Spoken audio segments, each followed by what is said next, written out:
اصل حقیقت قوم نوح کا مسئلہ صرف یہ نہیں تھا کہ وہ برے تھے، اصل خرابی یہ تھی کہ سچ کو دیکھ کر بھی ضد کرتے رہے۔ پیغام واضح تھا، شرک چھوڑو، سیدھے ہو جاؤ ورنہ انجام برا ہوگا، لیکن قوم نے اسے مذاق سمجھا۔ نوح کی محنت 950 سال تک تبلیغ، سوچو اتنے سالوں تک ایک بات سمجھانے کی کوشش کرو اور لوگ پھر بھی نہ مانے، یہ اس قوم کی ہٹ دھرمی کی انتہا بتاتی ہے۔ کشتی کی تعمیر، قوم کا مذاق۔ پہاڑ پر کشتی؟ پاگل ہو گئے ہو؟ یہ وہی رویہ ہے جو آج بھی لوگ اختیار کرتے ہیں، خطرہ سامنے ہو تب بھی مذاق بناتے ہیں۔ اللہ کا فیصلہ، جب دروازے پوری طرح بند ہو جائیں تو سزا آتی ہے۔ زمین سے چشمے پھوٹ نکلے، آسمان سے مسلسل بارش۔ یہ کوئی ہلکی پھلکی بارش نہیں تھی، یہ مکمل نظام الٹ دینے والی کارروائی تھی۔ جنہوں نے ایمان لایا وہ کشتی میں چڑھ گئے، باقی سب اپنی انا، ضد اور مذاق کے نیچے ڈوب گئے۔ سچ کا انکار ہمیشہ یہی انجام دیتا ہے، چاہے سمندر میں ہو یا زندگی میں۔ پیغام جو اکثر لوگ نظر انداز کرتے ہیں، یہ واقعہ صرف فلاں قوم ڈوب گئی کی کہانی نہیں، یہ ایک سیدھا، سخت اصول بتاتا ہے۔ سچ کے خلاف کھڑے رہ کر کوئی جیتا نہیں، اور غلطی ماننے سے انکار انسان کا سب سے بڑا طوفان ہوتا ہے۔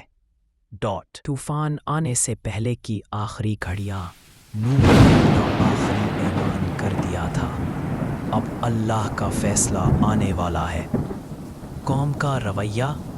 تم سمجھتے ہو لوگ ڈر گئے ہوں گے؟ نہیں، انہوں نے مزید مذاق اڑایا۔ یہ انسان کی سب سے بڑی کمزوری ہے، جب تک خطرہ سر پر نہ آئے وہ ہنسی میں اڑا دیتا ہے۔ نوح کا گھرانہ کشتی میں جا رہا تھا، اور اگر تم سمجھتے ہو کہ مخالفین کے دل نرم ہوئے تھے تو غلط ہو۔ بعض نے آخری لمحے تک تماشا بنایا۔ کشتی بند ہونے کا لمحہ روایت میں آتا ہے کہ کشتی کا دروازہ اللہ نے بند کرایا۔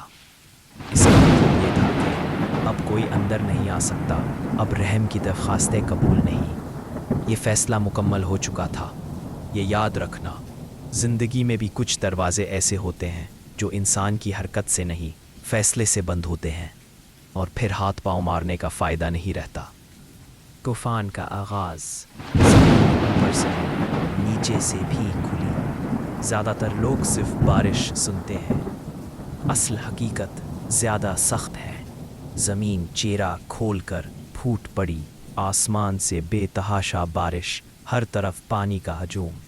یہ قدرتی آفت نہیں تھی، یہ فیصلہ تھا۔ زمین اور آسمان دونوں ایک ہی مقصد کے لیے کھول دیے گئے۔ قوم کی چیخیں جب پانی نے گھر، راستے، میدان سب نگلنا شروع کیا، پھر قوم نوح کے پاس آنے لگی، لیکن دیر جا چکی تھی۔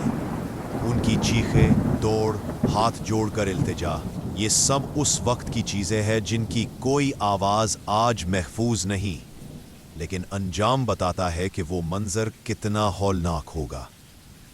حضرت نوح کا بیٹا یہ واقعے کا سب سے کڑوا سچ ہے۔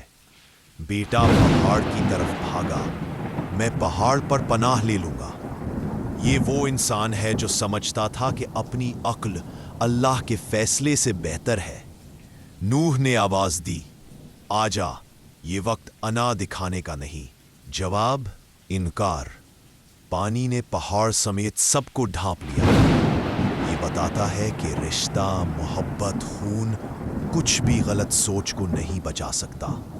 فیصلہ اصول پر ہوتا ہے، رشتہ داری پر نہیں۔ پوری دنیا پر اثر پانی اتنا بڑا کہ روایت میں آتا ہے سب کچھ ڈوب گیا، صرف کشتی کے لوگ بچے، دنیا دوبارہ انہی سے آگے بڑھی۔ یہ پورا واقعہ بتاتا ہے کہ اللہ جب فیصلہ کرتا ہے تو نہ طاقت کام آتی ہے، نہ عقل، نہ رشتے، صرف سچ اور اطاعت بچتی ہے۔